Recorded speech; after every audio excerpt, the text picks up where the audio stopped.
Clara Whitmore had always believed that silence was safer than confrontation. That night in Manhattan, with rain sliding down the glass walls of their penthouse and the city glowing beneath them, she proved herself wrong. She wasn't looking for anything. That mattered. Clara had only opened Andrew's iPad to turn down the volume buzzing from the kitchen counter. A calendar alert flashed. Then an email preview followed. Short, careless, devastating. I miss you already. Last night shouldn't have ended so soon. Her fingers froze. The world didn't explode. It narrowed. From the bedroom, Andrew's voice drifted casually through the steam of the shower, humming like a man with nothing to hide. Clara stood barefoot on Italian marble floors, one hand resting instinctively on her stomach. 4 months pregnant. 6 years of waiting, countless appointments. A miracle she guarded with quiet fear. She read the message again, then another, then a third. The woman wasn't a stranger. That was the cruel part. The emails were polished, strategic, written by someone who understood deals, timing, leverage. Clara recognized the tone. Corporate, precise, dangerous. Outside, Fifth Avenue pulsed with life. Taxis, headlights, people going somewhere, believing in tomorrow. Inside, Clara's chest tightened as a sharp, unfamiliar pressure bloomed beneath her ribs. She didn't cry. Not yet. Andrew stepped out of the shower, towel slung low, confidence intact. "You're still awake?" he asked, smiling easily. The smile that once made her feel chosen now felt rehearsed. Clara lifted the iPad slowly. Who is Madeline Shaw? For half a second, just half, Andrew hesitated. That was all it took. The air shifted, his expression hardened, recalibrated. "Why are you snooping?" he asked, calm but clipped. Not denial, not apology. Clara felt dizzy. The room tilted. Her hand pressed tighter against her stomach as pain, sharp, unmistakable, cut through her lower abdomen. "I don't feel well," she whispered. Andrew sighed, already checking his phone. "You're stressed. We'll talk later. I have a board call." The elevator doors closed behind him minutes later, leaving Clara alone with the city, the truth, and a pain she didn't yet understand. She would later realize this was the moment everything ended, and the moment something far darker began. Clara did not sleep that night. The pain in her abdomen dulled into a constant ache, like a warning that refused to fade. Morning light crept over Manhattan, pale and indifferent, illuminating the life she had trusted without question only hours before. Andrew returned just after sunrise. He moved quietly, as if silence could erase the damage. His suit jacket was draped over one arm, his phone still glowing in his hand. He looked irritated, not guilty. "You should have rested," he said, placing his phone face down on the counter.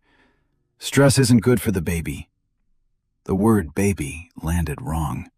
Heavy, sharp. Clara studied him, really studied him, as if she were seeing a stranger rehearsing the role of her husband. "Who is she?" she asked again. Her voice surprised her. Calm, steady, almost detached. Andrew exhaled slowly, the way he did in negotiations when someone cornered him with facts he couldn't deny. "Her name is Madeline Shaw," he said. "She works in finance. It's complicated." "Everything sounds complicated when you don't want to call it what it is," Clara replied. Andrew's jaw tightened. "You're overreacting." That was the moment Clara understood something important. He wasn't afraid of losing her. He was afraid of losing control. Later that afternoon, when Andrew left for another urgent meeting, Clara did something she had never done before. She searched his office, not out of jealousy, but instinct. The same instinct that had warned her something was wrong long before the email appeared. What she found made her hands tremble. Madeline Shaw wasn't just a name in his inbox. She appeared in documents, calendar invites, encrypted threads buried deep in his laptop. Financial projections, investment notes, Strategy decks marked confidential. Madeline wasn't hidden. She was embedded. This woman knew their business, their money, their risks. Clara sank into Andrew's leather chair, nausea rising. Madeline wasn't a mistake. She was a decision. Her phone buzzed, a text from an unknown number. "I didn't plan for you to find out like this." Clara stared at the screen. Another message followed. "But you deserve to know the truth." Her chest tightened as she typed back with shaking fingers. "Who are you?" The reply came almost instantly. "Someone your husband should have told you about long ago." Clara's hand moved to her stomach as another wave of pain rolled through her, sharper this time, stealing her breath. Outside, sirens wailed in the distance. Inside, Clara realized the affair was only the surface. Whatever Andrew was involved in, Madeline Shaw was not just the other woman. She was part of something far more dangerous. Clara waited until the apartment was completely silent before opening the safe. Andrew had always said it was for backup documents, nothing important enough to worry about. He liked saying things like that, minimizing, redirecting, making her feel foolish for asking questions that mattered. The safe opened with a soft mechanical click. Inside were folders she had never seen before. Thick, organized, labeled in Andrew's precise handwriting. Clara pulled the first one out and sat at the desk by the window, Manhattan stretching endlessly beyond the glass. The first document bore her name, Clara Whitmore. Her breath caught. She flipped through the pages slowly, the way a lawyer reads when instinct screams danger. Loan guarantees, advisory signatures, legal acknowledgments. Her signature appeared again and again, real, unmistakable. She recognized the pen strokes, the slight slant in the C, the firm line under the last name. But she didn't remember signing most of these. Her hands began to shake. The deeper she read, the clearer it became. These weren't harmless documents. They were shields. If something went wrong, if regulators came, if investors panicked, if numbers didn't add up, liability didn't point to Andrew. It pointed to her. Clara's chest tightened as understanding settled in, heavy and suffocating. She hadn't just been betrayed as a wife. She'd been positioned, prepared, quietly placed between her husband and the consequences of his choices.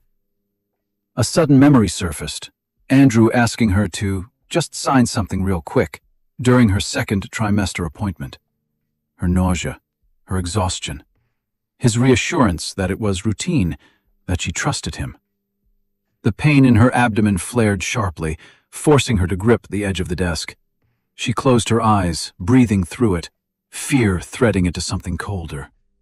Clarity. Her phone buzzed again. "He told me you wouldn't understand," the message from Madeline read. "That you'd panic." Clara stared at the words, anger finally burning through the fog of shock. She typed back, "Understand what?" The response came slower this time. That he needed someone expendable. Clara's vision blurred, not with tears, but with rage. Expendable. The word echoed as she looked down at the papers bearing her name, her identity, her life reduced to a buffer against Andrew's ambition. Footsteps sounded in the hallway outside the apartment. Andrew's key slid into the lock. Clara hastily returned the documents to the safe, her heart pounding. She straightened, smoothing her shirt, one hand instinctively protecting her stomach. When Andrew walked in, he smiled, unaware that the foundation beneath him had cracked. Clara met his eyes and said nothing. But inside, she understood the truth with devastating certainty. The affair was never the real danger. She was. One moment, Manhattan traffic crawled under a bruised gray sky. The next, water slammed against the windshield, blurring streetlights into long, trembling streaks. Clara gripped the steering wheel, her knuckles white, her mind louder than the storm around her. She shouldn't have been driving. She knew that. The doctor had warned her about stress. Andrew had warned her too. though his concern sounded more like inconvenience than care. But staying in that apartment, surrounded by lies, signatures, and silence, had felt unbearable. Her phone buzzed on the passenger seat. A message from Andrew. "We'll talk when you calm down. Don't make this harder than it needs to be." Clara let out a shaky laugh that dissolved into a sob she barely recognized as her own. Harder than it needs to be. As if betrayal, manipulation, and fear were inconveniences to be managed. The Brooklyn Bridge loomed ahead, cables disappearing into mist. Traffic slowed. Red brake lights reflected off wet pavement, pulsing like warning signals. Clara's hand drifted to her stomach as another wave of pain surged, stronger this time, sharper. Wrong. "Please," she whispered, unsure who she was speaking to. "Just hold on." The car lurched as someone braked suddenly ahead. Clara reacted too late. Tires screamed. The impact wasn't violent, just abrupt, a jolt that snapped her forward, the seatbelt cutting into her chest. Then came the pain. It stole her breath completely. Clara gasped, her vision tunneling as sirens echoed faintly in the distance. She tasted metal. Rain soaked through her hair as she stumbled out of the car, hands shaking, legs weak. "I'm pregnant," she told the paramedic when they arrived. Her voice sounded far away. "Something's wrong." The hospital lights were too bright, too clean. Time fractured into fragments, questions, forms, the beeping of machines. Clara stared at the ceiling as a doctor spoke softly, carefully, choosing words that could not soften what they carried. "There's no heartbeat." The sentence landed without sound. Clara turned her head slowly, as if the movement itself required permission. "No," she said. It wasn't denial. It was instinct, a refusal rooted deeper than language. The doctor waited. Nurses stepped back. Silence filled the room. Clara's phone lay on the table beside her. Missed calls from Andrew, messages piling up. None from the hospital. None asking where she was. She closed her eyes as tears finally came. Not loud, not dramatic. Just steady, unstoppable. Somewhere across the river, the city kept moving. Deals were made, calls were answered, lives continued. But on a quiet hospital bed, Clara Whitmore lost the child she had waited years to hold. And she understood, with devastating clarity, that Andrew had already chosen to leave her long before this night. She was simply the last to know. Clara woke to the sound of machines before she understood where she was. The steady beep beside her bed felt louder than it should have, each pulse echoing through the hollow space in her chest. Pale morning light filtered through the hospital blinds, washing the room in a colorless calm that felt cruelly out of place. For a moment, she expected to see Andrew sitting nearby. That familiar posture, phone in hand, leg bouncing, half listening. The chair was empty. Her throat tightened. She reached for her phone, hands heavy, movements slow. No new messages. No missed calls since the night before. The last text from him still sat unread in her mind, cold and dismissive. A nurse entered quietly, offering a gentle smile that didn't quite reach her eyes. "Do you want me to call anyone for you?" she asked. Clara shook her head before thinking. The answer came too easily. Hours passed. Doctors spoke softly, explaining procedures, recovery times, what came next. Clara nodded when expected, signed forms without reading them, stared at the wall when words felt impossible. Each time footsteps approached the door, a small, irrational hope flared inside her. Each time, it faded. By early afternoon, reality settled in like a weight she couldn't lift. Andrew wasn't coming. Not after the accident. Not after the loss. Not now. Her phone finally buzzed. "I'm tied up today. Board situation escalated. We'll talk tonight." That was it. No question. No apology. No acknowledgement of the empty space where their child had been. Clara's fingers curled around the phone until her knuckles ached. She didn't cry. Something inside her had gone eerily still, like a part of her had shut down to survive. She thought of the years she had rearranged her life around his schedule. The dinners eaten alone, the holidays cut short, the moments she had convinced herself were temporary sacrifices for a shared future. A future he hadn't protected. As evening approached, a social worker stopped by, explaining support options, counseling resources, things people said when loss became procedural. Clara listened politely, thanking her when she left, then turned her face toward the window. Outside, the city glowed as if nothing had changed. Cars moved, lights flickered on. Somewhere, Andrew was sitting in a glass-walled boardroom, arguing numbers, while his wife lay alone in a hospital bed, grieving a child he would never meet. The realization settled deep, heavier than grief itself. Andrew hadn't chosen work over her just this once. He had chosen it every time it mattered. When the nurse returned to discharge her, Clara stood slowly, steadying herself against the bed. She glanced once more at the empty chair beside her, then picked up her coat. She walked out of the hospital alone, and with each step down the corridor, something fragile but necessary hardened inside her. If Andrew could abandon her at her lowest moment, then whatever came next would not be built on waiting for him to change. It would be built on her learning how to leave. The papers arrived 2 days later, not by courier, not with an apology or a warning. They were delivered by a junior associate from Andrew's firm, a polite young man who wouldn't meet Clara's eyes as he placed the envelope on the small kitchen table of her temporary apartment. "I'm sorry," he said quietly, as if the word could soften what waited inside. Clara didn't open the envelope right away. She made tea first, her movements careful, deliberate. Her body still felt fragile, like glass that had already cracked once and might shatter if handled roughly. When she finally sat down, the city outside her window looked distant, unreal. The first page confirmed what she already knew: divorce. The next pages revealed what Andrew was really after. He wanted speed, silence, control.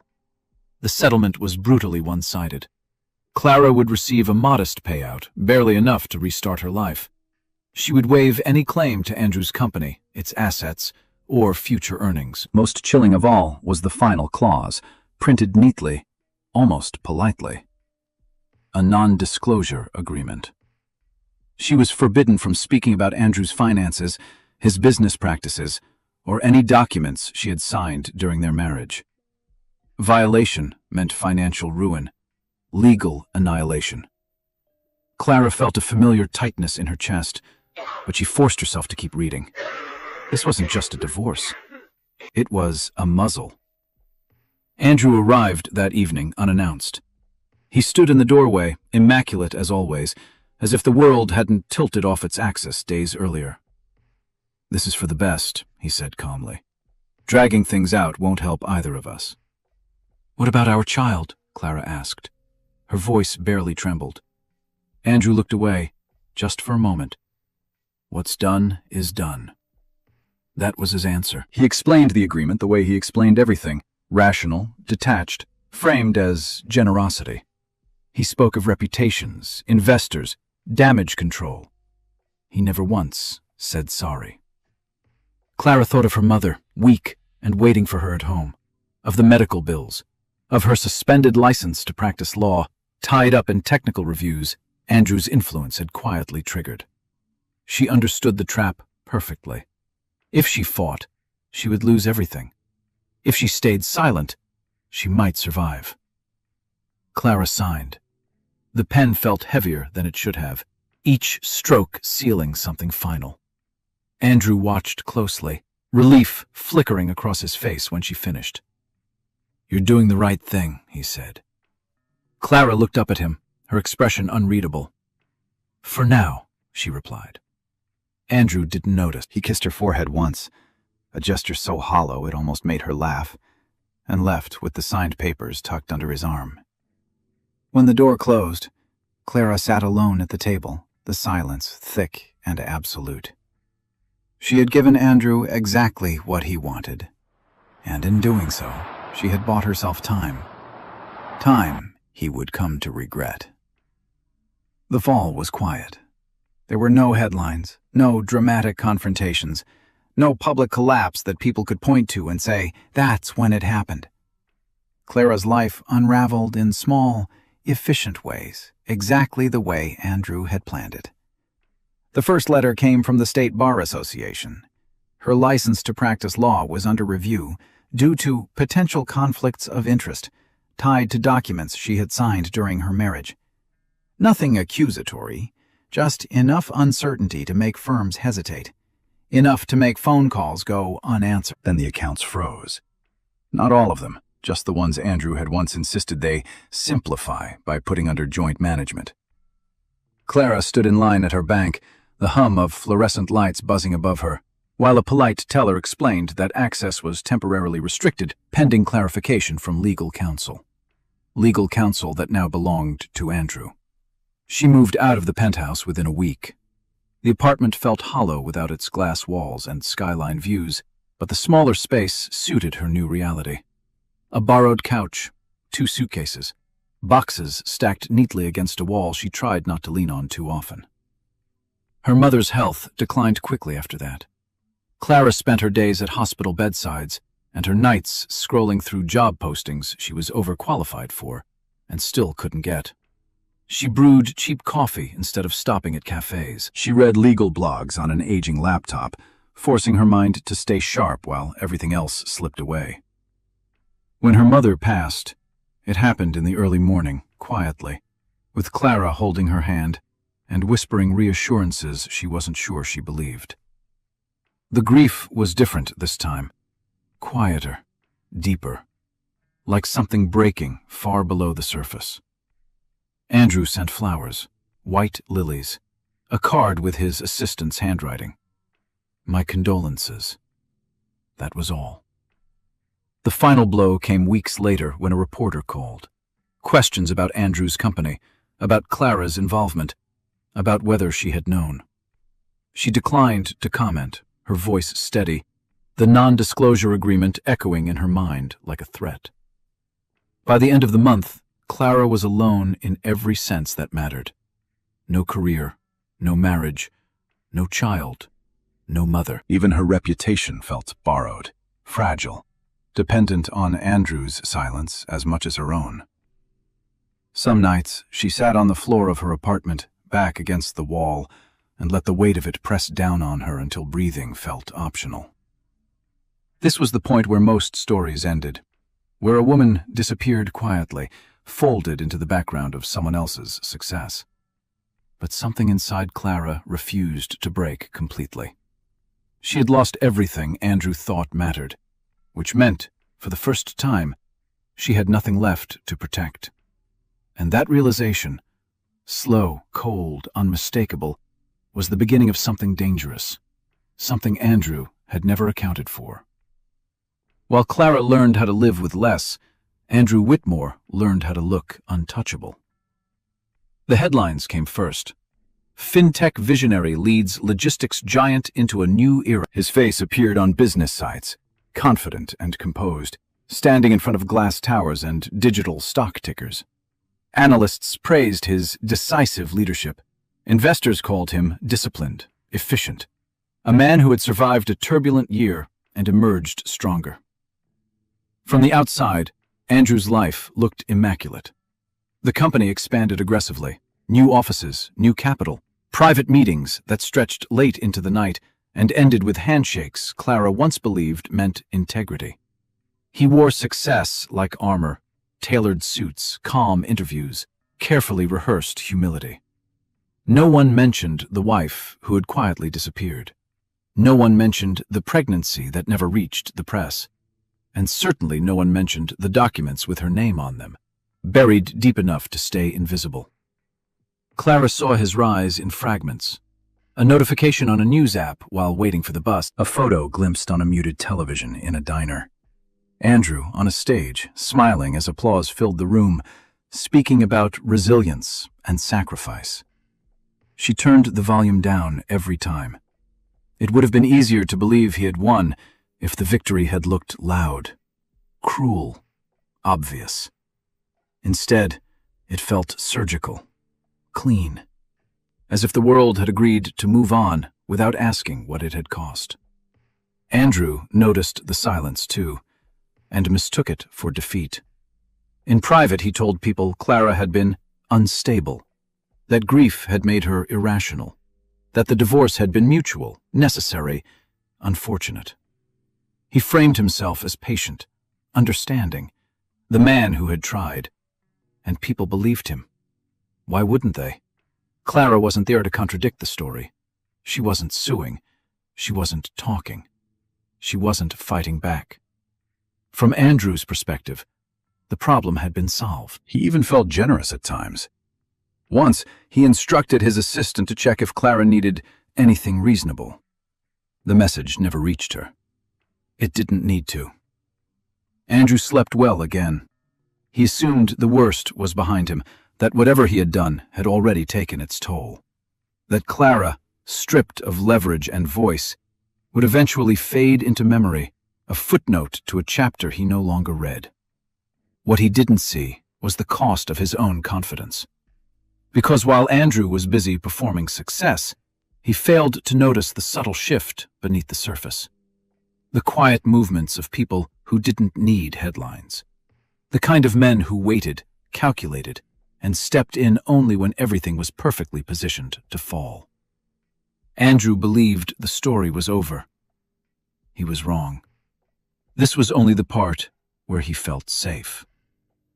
Clara didn't expect the interview to last more than 15 minutes. The office was tucked inside an older building near Park Avenue, understated in a city that loved excess. No logo in the lobby, no glass walls screaming importance. Just a receptionist who nodded politely and handed her a visitor badge with practiced calm. "Mr. Cole will see you now." Nathan Cole's office was quiet in a way Clara hadn't experienced in years. No ringing phones, no assistants hovering, just a large desk, a wall of neatly arranged files, and a window overlooking the city from a distance rather than above it. Nathan stood when she entered. He was taller than she expected, gray threaded through dark hair, his movements measured. His eyes were observant but not intrusive, as if he'd learned the value of watching before speaking. "Ms. Whitmore," he said, offering a handshake. "Thank you for coming." They sat. Nathan didn't begin with small talk. He reviewed her resume slowly, occasionally glancing up, as if matching the words on the page to the woman in front of him. Clara waited, hands folded, aware of how much rested on moments like this now. "You stepped away from corporate law at the peak of your career," he said finally. "Most people don't do that without a reason." "My family needed me," Clara replied. Nathan nodded once, as if that answer confirmed something rather than raised questions. "And then you disappeared." Clara met his gaze. "I didn't disappear. I was removed." A faint smile touched his mouth, not amusement, but recognition. "That's what I thought." He slid a folder across the desk. Clara's name was printed on the tab. Her stomach tightened. Slowly, she opened it. Inside were copies of documents she recognized instantly. Loan guarantees, advisory signatures, the same papers she had found in Andrew's safe months earlier. Clara looked up sharply. "How did you get these?" Nathan leaned back in his chair. "Because I specialize in companies that are very good at hiding their weaknesses," he said. "And your ex-husband's company has several." The room felt suddenly smaller. "You were never the liability, Clara," Nathan continued calmly. "You were the firewall. He placed risk on you because he believed you wouldn't fight back." Clara's pulse thundered in her ears. "I signed an NDA." "I know," Nathan said. "That's why I asked you here, not to talk, to listen." He paused, choosing his words carefully. "There's a financial structure underneath Andrew's success that won't survive scrutiny. And when it collapses, everyone will look for someone to blame. Clara understood immediately. Herself. Nathan met her eyes, steady and serious. You can stay silent and be crushed by it. Or you can help me dismantle it, legally. The weight of the choice settled over her, heavy and electric. For the first time since everything fell apart, Clara felt something unfamiliar stir beneath the fear. Leverage. And across the desk, Nathan Cole waited, patient, knowing this was the moment her story stopped being about survival and started becoming something else entirely. Clara thought she understood betrayal. She believed she had already seen its worst form, quiet, intimate, delivered by the man she trusted most. She was wrong. Nathan didn't push her for an answer that day. He simply said, "Think carefully. People rarely survive this kind of collapse without being sacrificed." Then he let her leave with copies of the documents and a weight that followed her down the elevator and into the street. 3 nights later, the second betrayal revealed itself. It came not from Andrew, but from Madeline. The message arrived just after midnight, lighting up Clara's phone in the dark of her apartment. "We need to talk. In person." Clara stared at the screen for a long moment. Every instinct warned her not to respond. But another part of her, the part that had been ignored for too long, knew this was important. They met at a quiet hotel bar near Midtown, the kind of place where conversations dissolved into low music and no one remembered faces. Madeline arrived first, impeccably dressed, calm, composed. She looked nothing like a woman about to confess something dangerous. "You look thinner," Madeline said softly. Clara didn't sit. "Why are you here?" Madeline's smile faded. She gestured to the chair. "Because Andrew is finished. He just doesn't know it yet." That sentence changed everything, Madeline explained quickly, efficiently. She hadn't fallen in love with Andrew. She had studied him, his company, his appetite for risk. She had helped him move money, structure deals, blur lines that regulators hadn't noticed. Yet. "And now?" Clara asked. "Now I'm exiting," Madeline replied, "before the collapse." Clara felt cold spread through her chest. "You're going to let him take the fall?"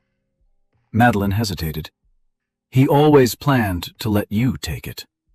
The truth landed hard. Madeline leaned forward. "Nathan Cole is circling. I know his people. He dismantles companies like this for a living. When it happens, Andrew will look for someone to blame, and he'll choose you again." Clara finally sat down. Madeline slid a flash drive across the table. "These are backups, communications, proof of intent. I'm giving you one chance to protect yourself." "Why?" Clara asked. Madeline's eyes flickered with something close to guilt. "Because I don't want to be the only villain in this story." Clara picked up the drive slowly, understanding dawning with terrifying clarity. This wasn't just Andrew's downfall anymore. It was a war, and everyone was choosing sides. Clara didn't sleep that night. She spread the documents across her kitchen table, the flash drive resting at the center like a loaded weapon. Every page carried weight. Names, dates, signatures, decisions that had once felt abstract and now looked lethal. She read until dawn, not as a betrayed wife, but as the lawyer she used to be. Patterns emerged, routes money had taken, emails timed around board approvals, language crafted to appear compliant while doing the opposite. Andrew hadn't been reckless. He had been deliberate. And that meant there were rules, even inside the chaos. At sunrise, Clara called Nathan. "I'm in," she said. No hesitation, no conditions. Nathan didn't sound surprised. "Good," he replied. "Then we do this clean." They met that afternoon in the same quiet office. Nathan listened as Clara laid out what she'd found, her voice steady, precise. She didn't embellish. She didn't speculate. She connected dots and let the truth speak for itself. "This is enough to trigger an internal review," Nathan said, tapping a page lightly. "And enough to protect you if he tries to shift blame." Clara nodded. "He will." "Of course," Nathan said. "Men like Andrew always do." They set boundaries. Clara would not violate her non-disclosure agreement. She wouldn't leak. She wouldn't threaten. She would advise, privately, legally, surgically. Nathan's team would handle the pressure points, the timing, the exposure. For the first time in months, Clara felt something close to control. Not power. Control. Days later, Andrew called. "I hear you've been asking questions," he said, his tone casual, almost amused. "Be careful, Clara. You don't want to reopen wounds." Clara smiled, though he couldn't see it. "I'm not reopening anything," she replied.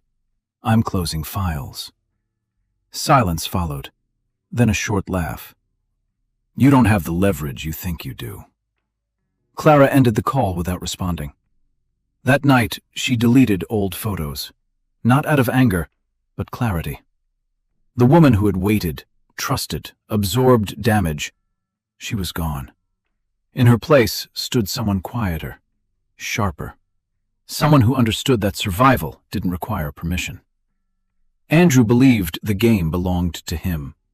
He didn't know the rules had changed, and he certainly didn't know that Clara Whitmore was no longer a liability to be managed. She was an active variable, and she had finally decided how she would be used.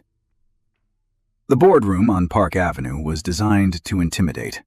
Floor-to-ceiling windows framed the Manhattan skyline like a promise of permanence, while the long glass table reflected the faces of people who believed they controlled outcomes simply by sitting there.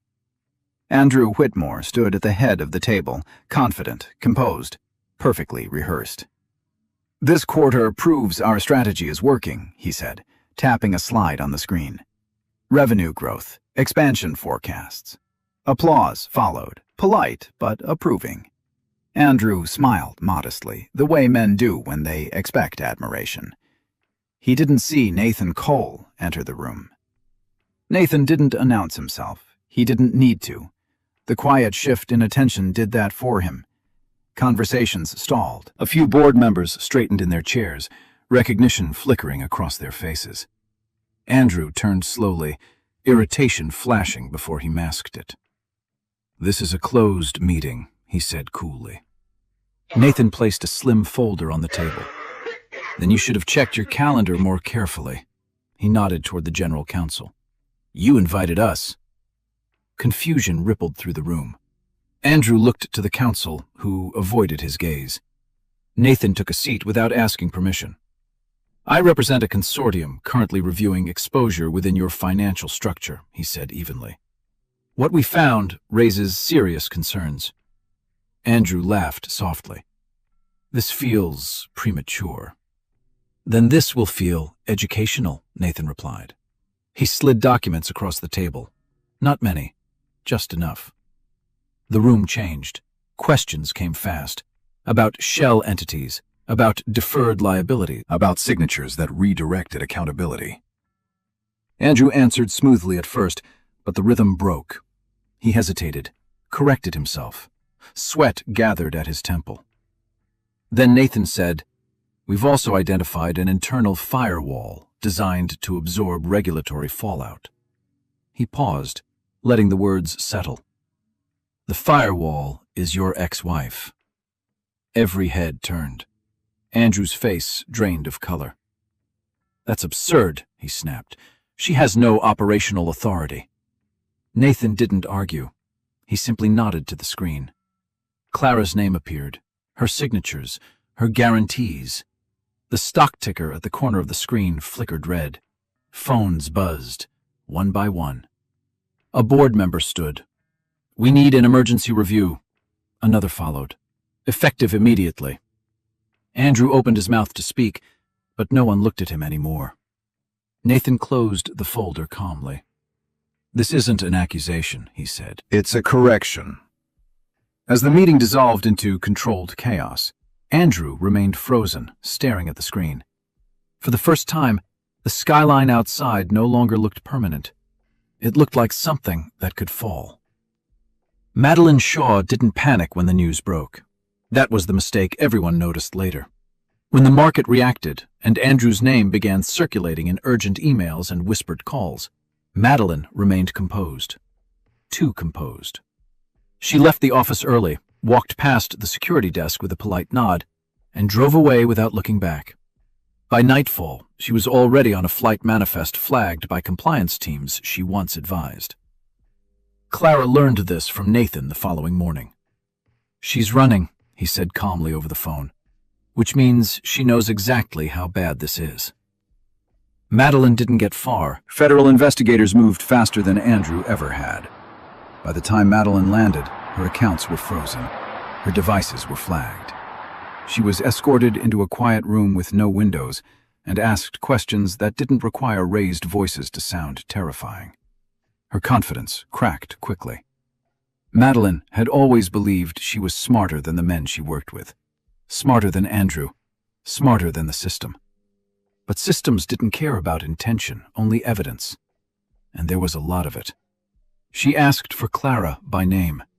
The request stunned even the agents. Clara agreed to meet her only after careful consideration. Not out of sympathy, but closure. They sat across from each other in a small interview room, the hum of fluorescent lights filling the silence. Madeline looked smaller now, stripped of polish. Her hands trembled slightly as she folded them together. "I never meant for it to go this far," Madeline said quietly. Clara studied her without emotion. "You meant for it to go far enough." Madeline swallowed. "Andrew promised he'd protect me." Clara almost smiled. "He promised me the same thing." The irony settled between them, heavy and undeniable. "They're offering me a deal," Madeline continued. "Reduced charges, but only if I cooperate fully."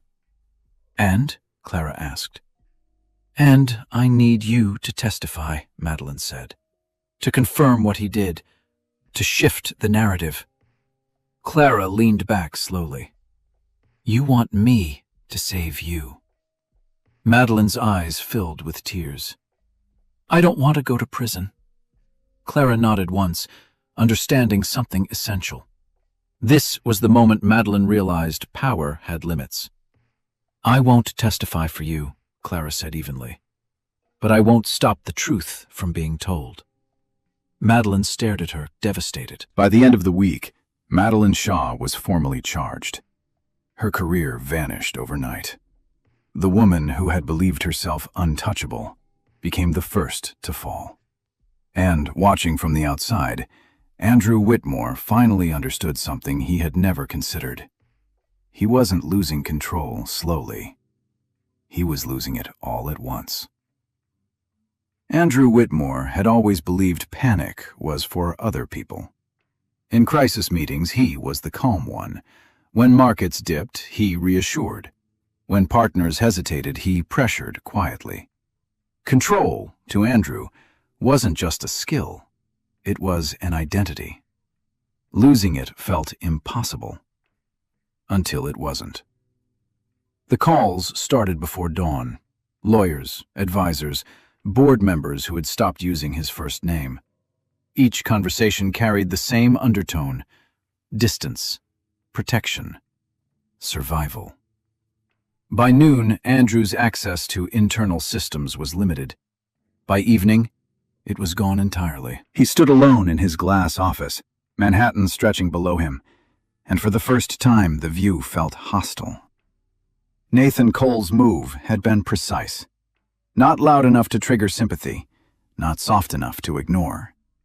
The company hadn't collapsed yet, but it was bleeding, and everyone knew who would be blamed. Andrew needed an exit, or a shield. His mind went where it always had. Clara.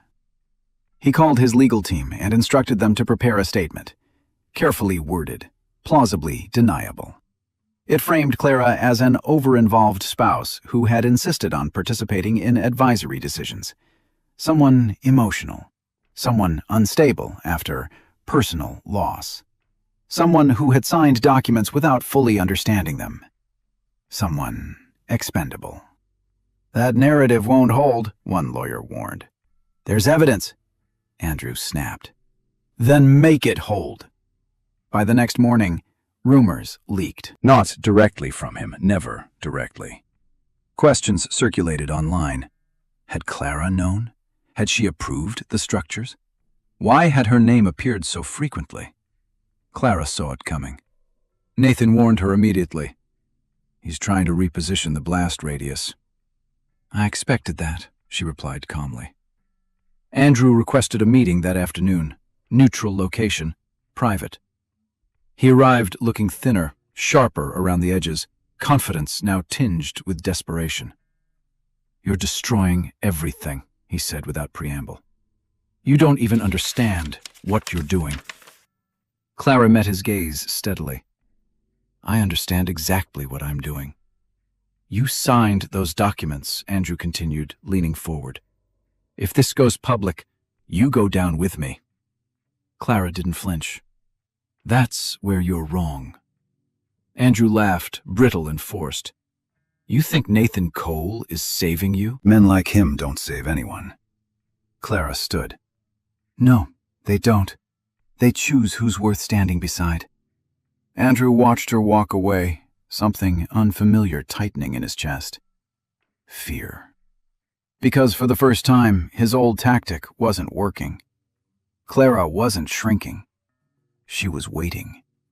And Andrew Whitmore had run out of places to hide. Clara had never planned to use the recording. It had been captured years earlier, almost by accident, an old habit from her legal days when she documented conversations that felt wrong even before she understood why. Andrew had been pacing the living room that night, phone pressed to his ear, voice low but sharp. She had been in the hallway, unseen, her phone in her hand, instinct overriding doubt. She remembered thinking she might delete it later. She never did. Now, as Andrew's attempts to shift blame accelerated, Clara sat in Nathan's office with the device resting between them. The room was silent, except for the distant hum of traffic below. This is admissible, Nathan said after listening carefully. And devastating. Clara nodded. I know. The recording wasn't dramatic. That was its power. Andrew's voice was calm, methodical, explaining how placing liability under Clara's name would keep regulators focused elsewhere. How she was safe because she trusted him. How worst-case scenarios always required someone expendable. Hearing it again made Clara's stomach tighten, not from pain, but resolve. They released nothing immediately. Instead, Nathan's team filed a quiet motion requesting protective status for Clara as a cooperating witness. It landed on the right desk at the right time. Within hours, Andrew's counsel received notice. His reaction was immediate. He called Clara repeatedly. When she didn't answer, he showed up at her apartment unannounced, his composure gone, eyes sharp with something close to panic. You recorded me? He demanded, voice low and furious. That's illegal. You should listen more carefully, Clara replied evenly. I was silent. You weren't. Andrew's face twisted. You think this makes you powerful? No, Clara said. It makes the truth unavoidable. For the first time, Andrew looked at her without superiority, without dismissal. He saw her clearly, and he didn't like what he saw. This will destroy me, he said. Clara met his gaze, steady and unflinching. You did that yourself. He reached for her arm. She stepped back. I lost our child, she continued quietly. You lost your company. These things are not equal, but they are connected. Andrew's shoulders slumped as the weight of inevitability settled in. He had spent years controlling narratives, managing risk, deciding who paid the price. Now, the price had his name on it. When he left, Clara locked the door and leaned against it, breathing slowly. Not from fear, from release. She hadn't spoken out of revenge. She had spoken because silence had nearly buried her. and she would never let it do that again. Andrew Whitmore was arrested on a Tuesday morning. There were no cameras waiting outside his building, no dramatic chase. Just two federal agents in dark suits standing calmly in the lobby of the tower he had once helped design, their badges revealed only when the elevator doors closed behind them. Andrew recognized the moment instantly. He didn't resist. Resistance was for men who still believed in miracles. The agents escorted him upstairs to his office one last time. The space looked exactly as he had left it. Immaculate desk, skyline view, the illusion of permanence intact. Andrew reached for his jacket out of habit, then stopped when one agent shook his head. "You won't be needing that." Handcuffs clicked softly around his wrists. The sound was almost polite. News traveled fast anyway. By the time Andrew was led through the side exit of the building, whispers had already begun. Phones buzzed, emails circulated. A narrative Andrew could no longer control took shape without him. Clara learned about the arrest from Nathan. "They've taken him in," he said quietly. "Charges are formal. This isn't a negotiation." She closed her eyes and let the words settle. There was no rush of triumph, no satisfaction she could name, just a deep, steady exhale she hadn't realized she'd been holding for years. Later that day, Clara passed the same building on foot. She slowed without meaning to, looking up at the glass facade reflecting the afternoon sun. People inside moved as usual. Meetings, calls, deals. The machine kept running. Andrew had believed himself irreplaceable. He wasn't. That evening she received a message from an unknown number. "He keeps asking for you." Clara didn't respond. She thought of the man who had once dismissed her pain as inconvenience, who had left her alone in a hospital room and tried to bury her beneath his ambition. She thought of the silence she had endured, the strength it had taken to survive it. Andrew's downfall wasn't loud. It was efficient, exactly like the systems he had built. As night fell over Manhattan, Clara stood by her window, the city lights flickering on one by one. Somewhere, Andrew sat in a holding room, stripped of power, stripped of narrative, finally facing consequences he could no longer redirect. Clara felt no need to witness it. Justice didn't require her presence. For the first time since everything began, she slept without fear. Not because the past was undone, but because it no longer owned her. The call came a week after Andrew's arrest. Clara was standing in the small kitchen of her apartment, watching water boil, when her phone rang. An unfamiliar number. She considered letting it go to voicemail, but something told her not to. "Ms. Whitmore," the voice said calmly. "This is the State Bar Review Committee." Her hand tightened around the phone. "We've concluded our investigation," the voice continued. "Based on the evidence provided and your cooperation, all allegations against you have been dismissed. Your license is fully reinstated, effective immediately." For a moment, Clara couldn't speak. "Ms. Whitmore?" the voice prompted. "Thank you," she finally said, her voice steady despite the sudden burn behind her eyes. "Thank you for calling." When the line went dead, Clara set the phone down slowly and leaned against the counter. The kettle screamed, forgotten. Steam fogged the window as something loosened inside her chest. She wasn't guilty. She never had been. The following days unfolded quietly, but everything had changed. Firms that once avoided her calls reached out again. Former colleagues sent cautious messages, then warmer ones. The narrative that had nearly crushed her began to reverse itself, not through spectacle, but through facts. Nathan invited her to his office later that week. "You don't owe me anything," he said as she sat across from him. "But I'd like you to stay." He slid a folder toward her. Inside was an offer, not employment, partnership. "You see patterns most people miss," Nathan continued, "and you understand the human cost behind the numbers. That matters here." Clara closed the folder gently. She didn't answer right away.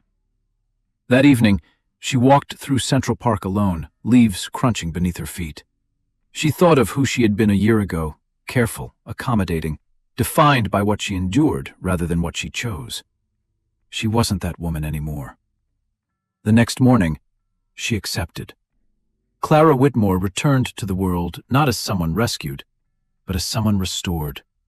Her name cleared, her voice intact, her future no longer dependent on anyone else's mercy. Andrew had taken years from her. He had taken her trust. He had taken a child she would always mourn. But he hadn't taken her ability to rebuild. As Clara stood in Nathan's office days later, sunlight spilling across the desk where she now worked as an equal, she understood something deeply and finally. Survival wasn't about escaping ruin. It was about standing tall after it and choosing what came next. Clara hadn't planned to keep the appointment. It was routine, the kind of follow-up doctors recommended after trauma, paperwork she had agreed to without thinking. On the morning of the visit, she stood in front of the mirror, adjusting her coat, telling herself it was only closure, nothing more. The clinic was quiet. Too quiet. The walls were painted a neutral color meant to soothe, but Clara's pulse still quickened as she sat on the edge of the exam table, hands folded in her lap. She had learned not to expect kindness from uncertainty. The doctor reviewed her chart carefully, scrolling through records, asking questions Clara answered without emotion. When the examination ended, the doctor paused, studying the screen a little longer than expected. "There's something I want to clarify," she said gently. Clara's stomach tightened. She nodded once. "After your miscarriage, you were told the trauma might have caused permanent complications," the doctor continued. "But medicine changes, and so do bodies." Clara looked up confused. "What does that mean?" "It means the earlier conclusion wasn't definitive," the doctor said. "Your recent tests suggest your fertility wasn't lost, not permanently." The words didn't land right away. Clara blinked. "You're saying I still can?" "Yes," the doctor replied. "There are no guarantees, but there is absolutely a future possibility." For a long moment, Clara said nothing. The room seemed to stretch, the air thick with something fragile and unexpected. Hope. It felt dangerous, like touching something too delicate to trust.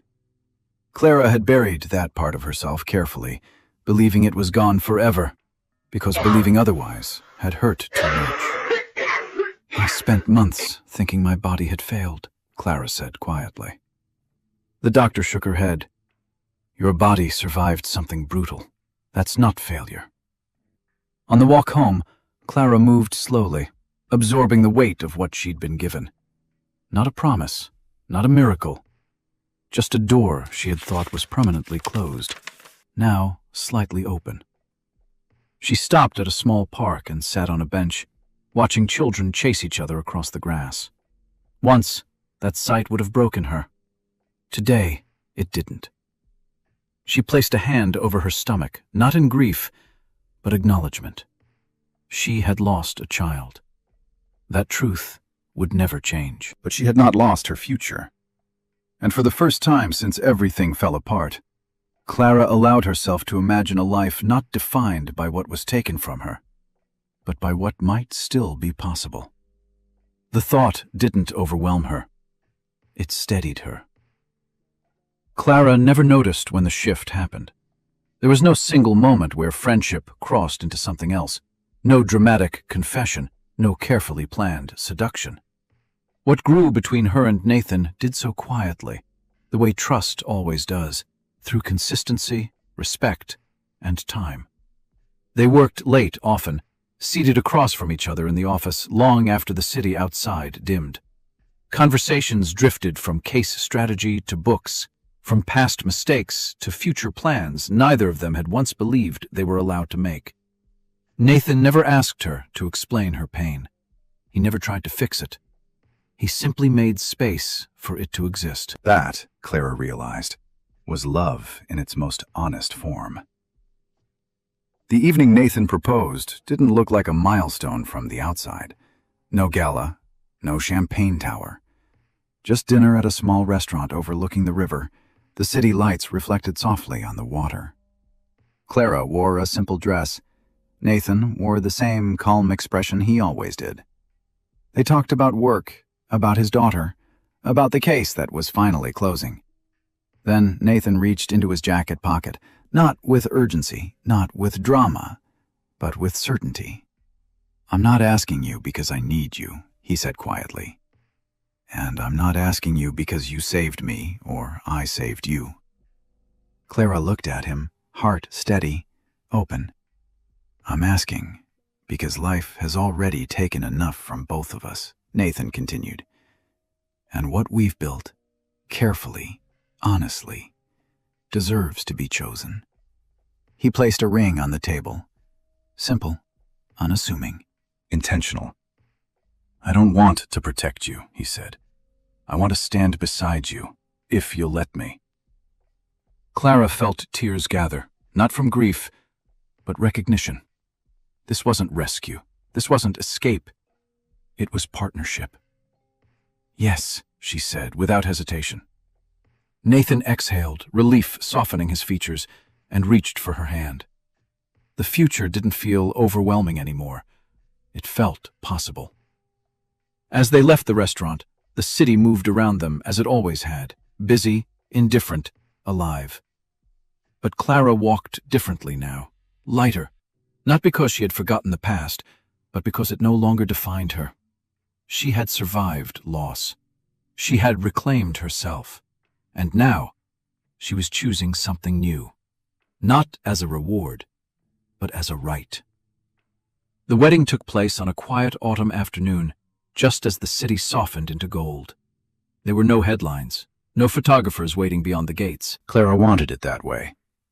The ceremony was small, held at a riverside restaurant in Brooklyn, where the water reflected the skyline without trying to compete with it. Leaves drifted past the windows, as if time itself had slowed to watch. Nathan stood beside her, steady and calm, his daughter holding a small bouquet with both hands.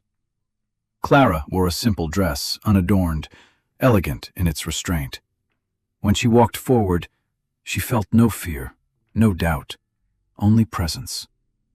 She had survived worse than this moment could ever demand. The vows were quiet, honest. Nathan promised partnership, not protection.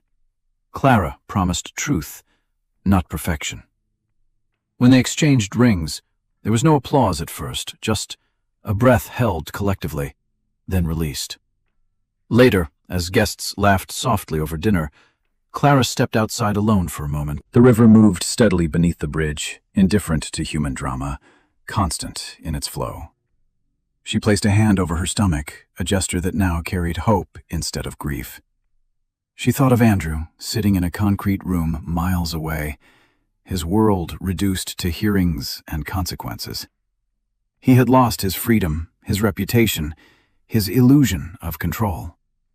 Not because she had destroyed him, but because he had built everything on sacrifice that was never his to demand. Justice had come quietly, exactly as it should. Nathan joined her, slipping his hand into hers without a word.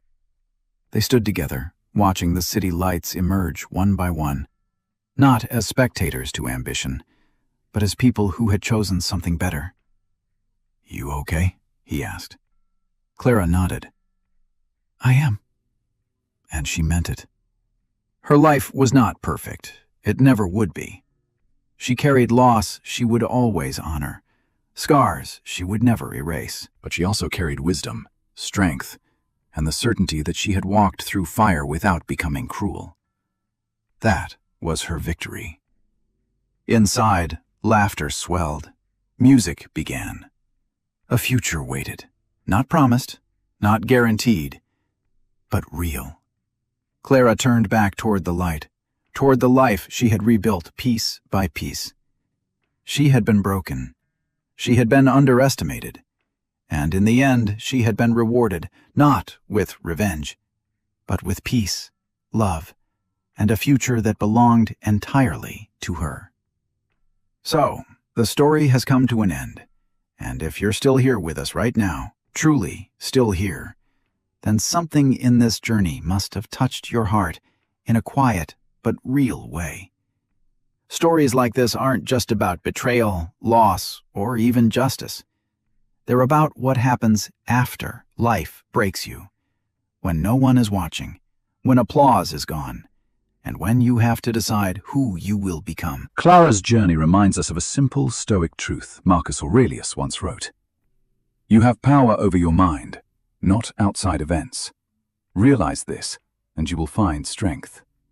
She couldn't control the betrayal, the loss, or the injustice, but she could control her response. She chose dignity over chaos, clarity over revenge, and patience over despair. And in doing so, she healed. Another Stoic idea tells us that what stands in the way becomes the way. Pain didn't destroy her, it refined her. And maybe that's the quiet lesson meant for you, too. Whatever you're carrying right now, whatever silence or loss you've survived, it doesn't disqualify you from a better future. Sometimes, it prepares you for it. If this story resonated with you, if it made you reflect, pause, or feel understood, please like this video, share it with someone who might need it, and subscribe to the channel. Your support helps us keep telling stories that heal, not just entertain. Thank you for being here. This story is a fictional narrative created for storytelling and emotional reflection purposes only. All characters, events, companies, and situations depicted are entirely fictional and do not represent real people or real-life cases. Any resemblance to actual persons, living or deceased, or to real events is purely coincidental. The themes explored in this story, such as betrayal, loss, resilience, accountability, and healing, are intended to convey moral lessons and emotional insight, not to report factual incidents or make claims about real individuals or organizations. This content is designed for entertainment, inspiration, and thoughtful reflection, encouraging viewers to consider personal growth, emotional strength, and ethical responsibility. Viewer discretion is advised, and the story should not be interpreted as legal, medical, or financial advice. Our goal is to share meaningful narratives that resonate emotionally while remaining clearly within the realm of creative fiction.